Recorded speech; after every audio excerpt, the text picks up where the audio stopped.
What's going on, everybody? Matt with Patriot Comics here. So today we are going to attempt to press this Spawn #1. If you saw the last video I posted, I recently bought this off of eBay. I paid $25 for it, which I thought was a great deal because it was in super high grade. Definitely 9.6, maybe 9.8 eligible. And I thought $25 was a great deal. But long story short, if you watched the video, it came horribly packaged and ended up getting damaged. So you see here, we have some big spine ticks, a couple color breaking ones there. See if I can get the light to shine on it just right so you can see all the damage. There you go.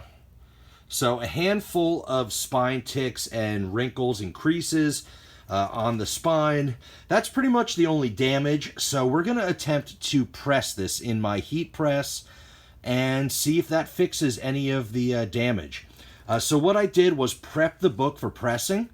So what I do here is I'll put a piece of heavyweight, like 90-pound art paper in between the back cover and the interior of the book. And then I also put a backer board in the center fold. You find the center fold. This one has that pull-out Spawn poster, so that's really cool. So I put the, it's like a Golden Age size backer board in there, or any size really works. I like using a bigger one.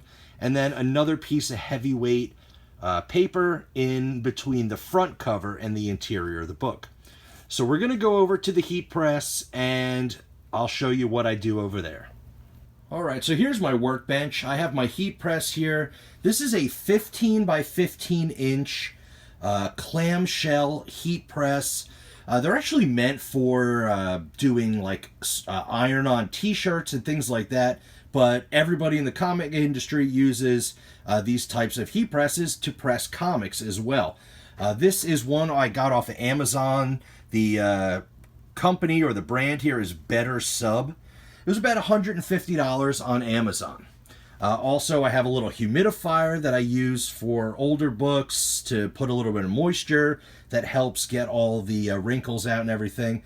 But this book, we're not going to use any moisture. Also, for a typical silver, bronze age, golden age, any kind of with that newspaper type paper in the book, I set this press at 170 degrees Fahrenheit, and I'll put it in for anywhere for 3 to 5 minutes, depending on how bad the book is. Kind of give it a little bit longer if it's a really rough looking book, but usually around 3 minutes or so at 170 degrees. But for this book here, Spawn #1, this is that magazine type of paper in the book. So we're actually going to use a little bit lower heat and a little bit shorter time. So I'm going to set it at about 130 degrees Fahrenheit, and we'll put it in for probably 30 seconds, maybe a minute at the most. So I'll show you here. I'm going to open this press up real quick. All you do is lift this lever, but it's pretty snug, and I got to use 2 hands. So I'm going to put the camera down, and we'll be right back and start pressing. All right, so here is the press opened up. It's really nice to have a 15 by 15 inch surface area. This lets you open the book up to do spine roll corrections, things like that. Also, I can do 2 books at a time, which is awesome. Over here are the controls, and we will flip this on, and I actually already have it set to 130 degrees Fahrenheit, so it's already at 112. I had it heating up earlier. I just had to shut it off to show you.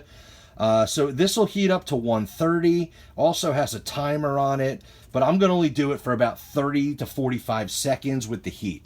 Because of this type of paper, that magazine paper, it's a little bit more delicate, can cause the ink to run or burn or anything like that if you have too high heat. So what I do to press, I have my flat surface area here. I'll put a magazine size backer board. And then, of course, I have, not yet, not the book. We're actually going to put down some of these Teflon non-stick sheets. These help the pages of the book, the cover, not to stick to any surface and not damage anything. So I prepped my book like we saw before with the piece of paper behind the cover, a piece of heavyweight paper behind the front cover, and a backer board in the centerfold. I'm going to lay this nice and carefully right on that Golden Age size backer board. That'll just give it a flatter surface when it's pressing, because this has like a little texture to it, and it's got a little cushion as well. So the backer board underneath will give it more of a solid surface to press down on. And then I'm going to put another piece of Teflon sheeting, non-stick, over here. It's heat resistant, it's non-stick. These work really good. You can get like a pack of these for like $3 on Amazon. Mine have getting a little wear and tear already. I might have to get some more. And then sometimes I'll put another backer board on top, but I really want the heat to kind of hit this a little bit closer. I want to get a flat, all-around flat press. The underneath side here of this heat press, which is pretty hot, that's a solid metal flat surface. So a lot of people also use like an extra metal sheet underneath, a piece of stainless steel or aluminum metal, flat metal sheet. That gives you even more of a solid surface area. But I don't have one of those right now, so we're going to make do with what we have. All right, so we're already, it says 133. It kind of fluctuates, but right now we are ready to go. So I'm going to press this down, and we're going to let it go for about 30 seconds. Well, you know what? I have a timer here on my camera, so I'm just going to do it live on the camera. Press it, and then, woo! Solid closing. That really clamps down. You can adjust the tension right here on this dial, but we're going to let this go for about 30 seconds. So maybe 45 seconds or so. But, you know, it's a really great press. I'm really impressive piece. I'm really excited that I bought it. I think it was a decent price. I got it off Amazon, like I said. All the controls work really well. As you see there, it's got the timer and the temperature settings. You have your on-off switch there. And we're just going to let this go for a little bit. Let it get heated up. And then I'll, basically, I just turn off the machine. And then I'm going to let it sit for 12 to 24 hours. I'm actually going out later today, and I'm going to be gone until the next day. So I'm going to just let it sit until I get back home, and then it'll only be a few seconds for you watching, but it'll be probably 12 to 24 hours of press time. And I'm only going to press the one side because it's just that cover that has the damage.